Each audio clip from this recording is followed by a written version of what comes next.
La tradizionale cucina veneta, quella genuina delle nonne, fatta di ricette gustose con i prodotti del territorio, sarà la protagonista di una 3 giorni dedicata al gusto. Si svolgerà dal 5 al 7 luglio ad Albignasego il primo festival della cucina veneta, un'iniziativa che parte dalla volontà di contribuire alla promozione delle ricchezze enogastronomiche del nostro territorio. Questo festival, il 5, 6, 7 di luglio ad Albignasego, serve per creare una sintesi del meglio dei nostri prodotti e dell'eccellenza del territorio. L'obiettivo è arrivare a Cortina nel 2026, quindi con le Olimpiadi sulla neve, e questo grandissimo risultato che abbiamo avuto grazie anche all'opera del governatore della regione Veneto, Zaia, e di tutto il sistema veneto che è riuscito a fare rete,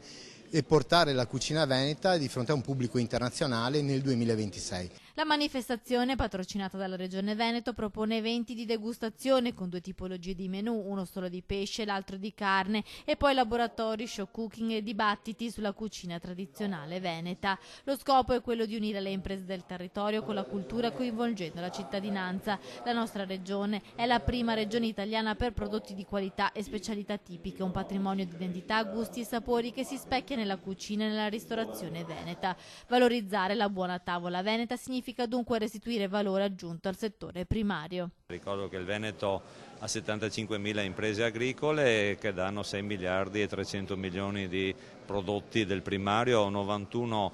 tra le sigle ADOP, DOC e DOCG e 350 prodotti tipici, quindi noi li presenteremo, non so, quasi tutti, ma è importante che comunque sia in questa manifestazione che premia il settore primario e i prodotti del Veneto, lanci l'appello a tutti i ristoratori della nostra regione, ma anche fuori, perché usare le materie prime della nostra agricoltura, da una parte